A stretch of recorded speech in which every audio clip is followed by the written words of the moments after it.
We'll be hearing from Dr. Shoutout, who is an assistant professor at the Division of Pharmacy, Practice and Policy. Prior to her appointment at the division, she worked as a lecturer in medicines management at the University of Tasmania in Australia. Shean obtained her PhD from the University of Nottingham, and she has worked as a pharmacist in various areas, which include tertiary hospital, general practice, and community. Her Master of Pharmacy was completed at the University of Strathclyde, UK. So without further ado, Dr. Lee, I'll give you the floor. Right, so hello everybody. My name is Shean, and as you know, I'm from the University of Nottingham, and today we're going to talk about astropharmacy and pharmacological countermeasures.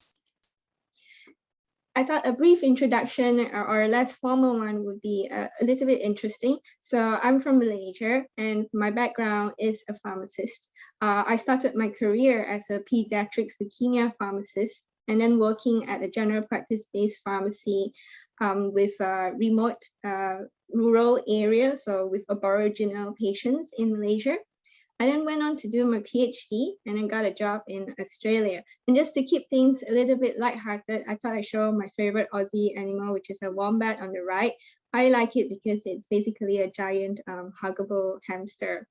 The reason why I'm highlighting this is I just want to send the message that you don't have to be in the space sector to contribute to the space sector. So you can do it. There are challenges, but you know, we should be contributing to the space sector even though you're not there all the time. My research expertise are in improving medicines management as well as healthcare services. I typically started in osteoporosis, which we will talk a little bit more later. I also apply my research skills into COVID-19 related discriminations. And the reason why I'm here is, of course, because of astropharmacy. So we're going to go for a very quick overview of some of the health problems in space, the medications that are used in space, the types of space travelers, and the current astropharmacy research that I'm working on, as well as the other research that I'm working on and my other colleagues and team members are working on. And also we're going to talk about the future and benefit of working in this area. So Thais has gone quite in depth into this, and so I won't do the same. But this is quite a typical picture of looking into the health problems in space. And you can see that astronaut has a lot of pop-outs over there. So it means that you can see that almost the whole body is affected, from your eyes to your bones, to your muscles, to your immune system, to your kidney. And so when all your physiology is having some changes, you would expect that the medications that work on them would have a different effect. So because my interest is in osteoporosis, I will give a little bit more information about osteoporosis. So astronauts, when they experience weightlessness, as Thais has said, there is a risk of losing bone mineral density. And so osteoporosis is a disease where your bones become thinner and then it's easily broken. To give you a visualization of this is if a little old lady on Earth has very severe osteoporosis, she can sneeze and she can break her back. So that's severe untreated osteoporosis. And the comparison of that, as Thais has said, astronauts lose a bone mineral density of 1 to 2% per month. And to compare that to Earth, little old man and little old lady loses 1% about, depending on where, 1% per year. So that's astronauts are losing bone mineral density almost more than 10 times than the elderly on Earth. So what they have done is they have done some rehabilitation exercise or exercises on the ISS, and they've also tried medications. And the medication of choice that they used was what we call a biphosphonate. There are many different kinds, but the one that they use is alendronic acid. And it works by slowing down the rate the bone is broken down in your body. So as a pharmacist, this is one of the drugs that has a lot of side effects and counseling points that you need to tell the patient. So when the astronauts, or that little study that we have, there were 2 out of 9 of the astronauts who got tummy problems, or the stomach didn't really like this drug. And as a pharmacist, this is something that is quite common in patients. And so we have a lot of advisory notes to take. For example, this medication is already different. It is taken once a week. not once a day or twice a day like most medications. So this one is taken once weekly with an empty stomach with a glass full of water, and you need to stand or sit upright for more than 30 minutes. And all this guideline is to try to reduce that risk of any tummy problems. So, and 2 of the astronauts got that. And the osteoporosis management has progressed since they tried this. So since then, there has been denosumab and teriparatide, which can be given as an intramuscular injection. So there are alternatives that we could try, but we just haven't tried them yet. So that's an example of a medication used in space. So we've looked into the kind of health problems in space. One of the kinds of medications that we use in space, but then now we need to think about how they are used and how they perform in a space flight. And to do that, we need to collect data. So this study collected data. It was cut short, it was stopped preliminary, but even so, they managed to find out that there was under-reporting of how medications were used and how the astronauts perceive whether they were effective or not. So we have a real lack of records of what medication was used.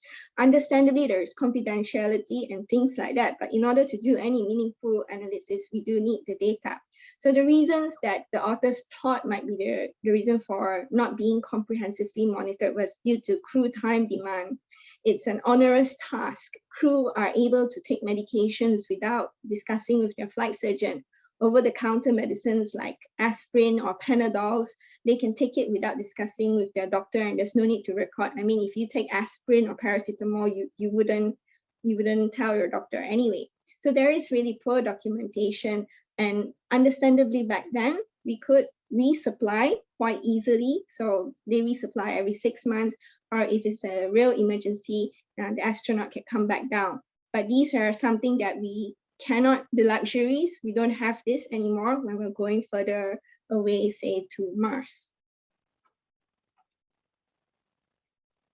And to make things a little bit more interesting, we don't really know how medications are used. We know our physiology change. We know that we use a lot of medications, but we don't quite understand how the medications functions in space. So for medicines use, we have 2 things that we always think about. The first is pharmacokinetics, and pharmacokinetics is what the body does to the drug. And there are 4 main processes in that. So the first is how the drug is absorbed, how it's distributed, how it's metabolized, and how it is eliminated. So there are 4 processes with what the body does to the drug that we need to think about. And with the physiology changes, you would think that they might change, but we don't have much studies and evidence around that because of the small sample size and things like that. The second thing that we think about when we look about drug function is pharmacodynamics. So that's with a D. So pharmacodynamics is how the drug acts on the body. So we have an example of a study here where they look at paracetamol absorption. And so they found that on day 2 of flight, the paracetamol absorption is increased, and then it goes back to normal on the 4th day. So paracetamol is one of those drugs that we have a huge therapeutic window. So this means that if the absorption fluctuates, it's quite okay. If it's a bit too, it fluctuates, it doesn't become toxic, it doesn't become ineffective. But what if we had a more sensitive drug with a narrow therapeutic index, like a blood clotting drug? So a little bit of fluctuation would mean that you cannot clot and you would die from bleeding. If it's too little, it's not effective. You clot and you might get a heart attack or a stroke eventually. So we really need more understanding of how pharmacokinetics and pharmacodynamics of a drug works in space. It is also very difficult to predict because it's subject dependent. And now we look at the different types of space travelers. So as mentioned, astronauts are typically fit, trained, and healthy. And then we have the dawn of the space flights now, getting more common by space tourists, We also have potential for commercial workers to go up into space to do mining and things like that, hopefully in the future. And these people who will have more population, more of the humans will have access to space travel, and they could have a cocktail of medications or a variety of comorbidities and medications that have not been used in space. We don't know how they would react to the different kinds of health circumstances. So the era of civilian spaceflight has begun again, but astropharmacy is also just beginning, and it is really, really in its infancy. So that brings us to the current research that I'm working on, which is a pharmacy practice and policy science type of research. I wanted to understand what the pharmacy sector could contribute to the space sector and what the space sector needed from the pharmacy profession. So we explored what these two parties think and to ask what they think the role of the astropharmacist could be. So astropharmacy is defined as a field on how pioneers and explorers are to receive effective medical and pharmaceutical care. So the research methods are qualitative research, and it's grounded very much in social science. So it's quite different from laboratory research or quantitative research where you deal with numbers. And I'm quite a big fan of this type of research, simply because society is not run by robots and numbers, and they are run by people. So I think that what people say is very, very important, and it should really be much more collaborative in scientific fields to hear what social research can contribute. It's quite often used for policy and exploratory type of studies like this. And our research methods are where we individually interview participants, or we conduct focus group with different participants. We then transcribe them verbatim. So we transcribe them word for word, because our data are not numbers. Our data are the words spoken by our participants. We then analyze it with thematic analysis rather than statistical analysis. So what we do is we become familiar with the large amount of data we got. We generate codes and themes, we review them, we define them, and then we discuss and we write them up as we would for other researchers. So our sample was to ask pharmacy and space sector. So we got 53 participants. It seems very little, but for a social science research, 53 is a lot. And we managed to recruit from North America, Europe, Asia, Africa, and Australia. We also had a variety of people from pharmacy, from hospital, community, industry, policymakers, even future pharmacists. From the space sector, we have space agency leads, private astronauts, commercial companies, future space tourists, space journalism, and all sorts, just to see what is really needed from that industry. So this is just a snippet of the results. There is a whole ton more, but quite a number of the participants were very keen to see medicines being managed better in space. So medicines management are activities which promote safe and effective medication use, and it occurs at each stage of the medicine's journey, aiming to improve the patient outcome. And so medication journey starts at manufacturing and marketing, to procurement, to selection, to prescribing, make sure the legal processes are done properly, to dispensing, ensuring you take the right medicine, sale, supply, transportation, storage, even patient use. So are they taking it consistently? Are they double dosing? And also the disposal. So back then, space travel is just a small amount of people, and there was a small amount of healthcare professionals and pharmacists working on it. They probably did it very well. But now that we're looking at deep space exploration, there are different challenges, and with space tourism, there is a different amount of people with a different amount of medication, and there'll be an increased number of people. As we know, we've seen a 90-year-old go up to space. We see someone with a prosthetic leg go out in space. So there is different kinds of things. And this is an example of a data. So this is one of our participants saying that a pharmacist should be able to review the medication regimen, because what we are really concerned is, do the space travelers' current medication regimen work in the context of being in space? someone needs to be able to understand the pharmacokinetics and the pharmacodynamics of these medications going up in space. This is another quote from a participant. So this was someone working in the space agency, and they were talking about having a refrigerator in space. So as a pharmacist, having a refrigerator for medication is a common thing, but due to the space station not having enough power, not having enough transport, you can't, or it was a difficult conversation to have to talk about medications, having a refrigerator just for medications. The engineers and the project managers did not quite understand why the medication couldn't be put together with the food fridge. And the reason for that is because you open and close it quite a lot, so the temperature fluctuates. Your expiry would probably be a bit weird, or you could get contamination from food and things like that. So these are just some of the data, and we hope that several papers will come up from it, so stay tuned. So part of the work that we have done has informed the European Space Agency Space Science Roadmap. It was quite an achievement, and I'm very excited to say that pharmacological countermeasures for the first time was a standalone team in this type of roadmap. And so we identified from literature, expert talks, as well as from the data that I collected, 4 main areas that need more work. Whether it could be using AI, I think that's a very big possibility. Big data, I think we do need the big data, and we do need to look after confidentiality to look how medicines are recorded and used.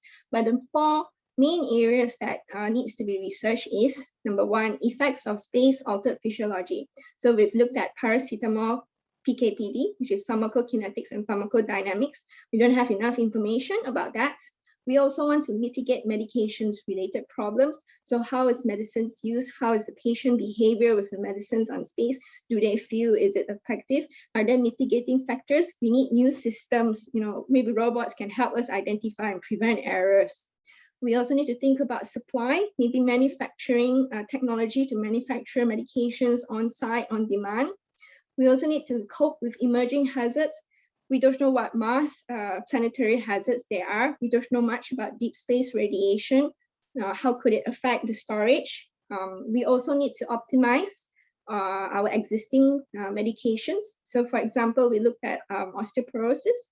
They use bisphosphonates, but since then the management has progressed. So we need to update the management as per new terrestrial treatment. And pharmacodynamics, which is personalized medication, is also an upcoming hot topic on how to use medicines in space better. And these are my other research and fellow researchers. So we have an analog space research mission that would be the first in the UK, and it is in spring. So let's see how that goes. That's very exciting. We also have people looking into osteoporosis medications in bed rest studies. We have people sending satellites up. We have people looking into technology on how to manufacture on-site, on-demand of medications. We also have people sending up worms to look at muscles. We have some bed rest studies on that as well. We also have scientists looking at food science, and we also have a collaborator in Australia. So he's looking at the expiry of excipients in the ISS, and his payload just came down on the 1st of October. So we're very much looking forward to see what that result will say. So we came all this way to explore the moon, and the most important thing is that we discovered the Earth, which is what William Anders said. I know that a lot of money is being spent on the space sector, but it's important to know that things like the GPS came out from space tech. So you never know what you develop to help the space sector could help other extreme environments like Antarctica, submarines, disaster area, or even just your daily lives. So come help forge the advancements of human space flight. It doesn't mean that I talk about pharmacy, you can only work in pharmacy. My team comprised of psychologists and biomedicine and engineers. So, you could be the world's first, whatever you want to be. So you are the future. We really need to answer this medications question so that humans can have a sustained presence in space and can be that interplanetary species that we want humans to be. So just a shout out, thank you to people who supported me, like Phil Williams, Claire, Virginia Rotring, Luke Sawyers, Laura Beckett, for all the people who supported me, scientists, academics, students, and the UK Space Agency and the European Space Agency for funding me and standing behind my back with my crazy ideas. So my email is on the bottom right if you ever want to contact me. Thank you.